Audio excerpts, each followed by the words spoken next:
On this brand new channel. I've wanted to make a sort of political analysis channel for a long time now, but I thought I'd wait until after the election just because I thought it made more sense to build my, build out what I like to do without any election in the near future rather than jump in the middle of an election cycle and just start shouting what my opinion is. But I'll have a more comprehensive introduction video to come. But I just thought I would start by testing my feet in the water, see what I like, see what I don't like. So my first video here will be addressing the brand new electoral map following the 2020 census. Now, for those of you that don't know, the census is conducted every 10 years by the U.S. government, which, among other things, gets updated population numbers, which, among other things, redistributes the 538 electoral votes. The total number of votes doesn't change, so the changes are all transactional. I know these two numbers here don't match, but I know it's 122 to 121, but if you counted it out, they do actually match. Now, before I jump into the observations from this map, I do realize that there isn't a final map just yet. This is a projection that done by experts, and it lines up with a couple of other sources. I'm currently on the YAPMS map projection website, but if there are any changes in the final one, I'll make some sort of correction. But in the grand scheme of things, that won't radically change the new map for the next two presidential elections. So the first thing that you may have observed is that the GOP is coming out of this census with a slight benefit, while the Democrats are picking up one vote in Oregon, Arizona, and Florida, and losing one in Minnesota, Michigan, Pennsylvania, Rhode Island, and two in New York. The GOP is losing one in Illinois. The GOP is only losing a vote in Ohio, West Virginia, and Alabama, whereas they're picking up one vote in North Carolina, 2 votes in Florida, and 3 votes in Texas. Now, so I'll just get a quick visualization of that. So this is assuming that President Trump holds on to North Carolina and President-elect Biden holds on to Georgia. This is what the final electoral map will look like. 306 to 232. If the exact same results happened in the next election, we'd see a 4-vote decrease for the Democrats and a 4-vote increase for the GOP. Now, while immediately you're seeing a sort of this small benefit for the GOP, what this actually represents is this existential threat to the Republican Party that has existed or rather has been growing and festering for a long time now, and that is Texas. Now, Texas gained 3 electoral votes, the largest change of anyone, and that's because it's the largest growing state and has some of the largest growing cities. While Florida was the second largest one, Florida's Florida. It's an enigma, so there's not really any noticeable trend. In fact, Trump turning out the Cuban vote this year saw one of the largest margins of victory in Florida in the 21st century, if not the. So I won't discuss Florida too much, but it is true that some of the largest growing cities in the world, or not the world, in the United States, are in Florida and Texas.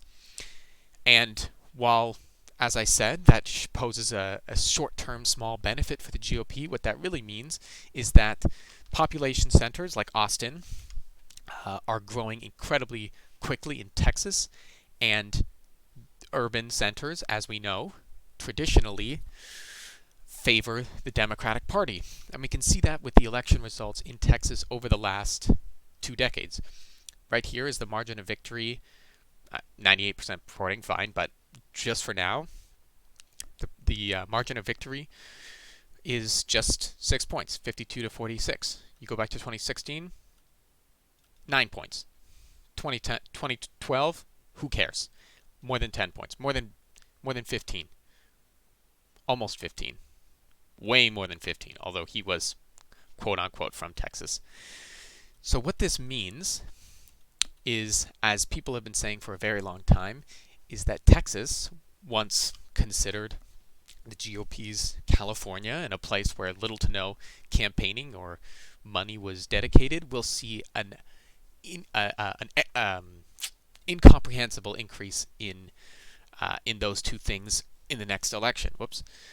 In the next election, people have been talking about this for a long time. The 2018 Senate race between Beto and Ted Cruz was national news, and while Beto did lose, it showed promise in this state that we saw in the 2020 election.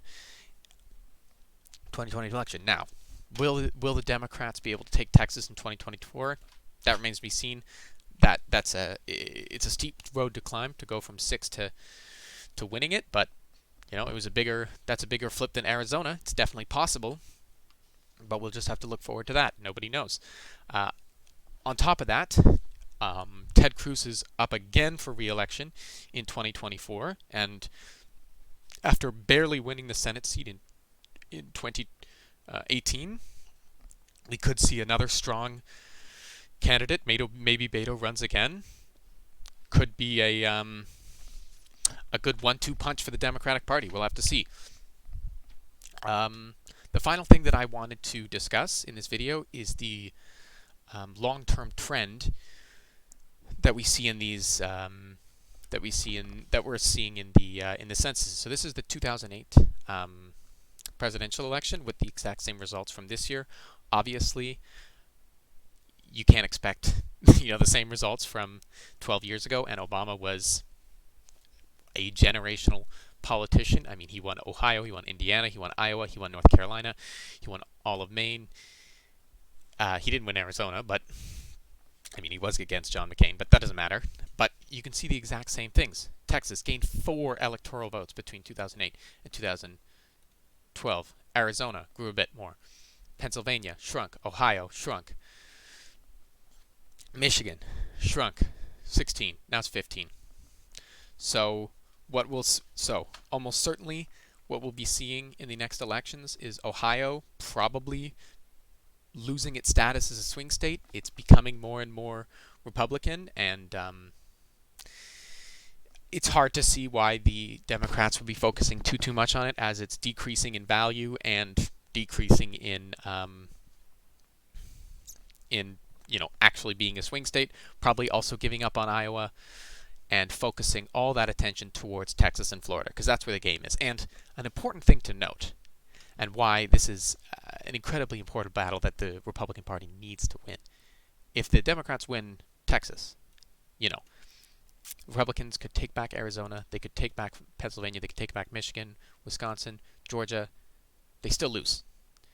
What do they do from here? They could take, Nebraska's 2nd district and would still lose. They'd have to take back Virginia, which hasn't gone Republican in, a decade? They'd have to, this is just not an option. They cannot lose this. And if they do end up losing it in any sort of, and it's not just for one election, it's in the long term, the Republican Party, as we know it today, will cease to exist. Anyway, so thank you for watching my very first video, and I'll see you next time.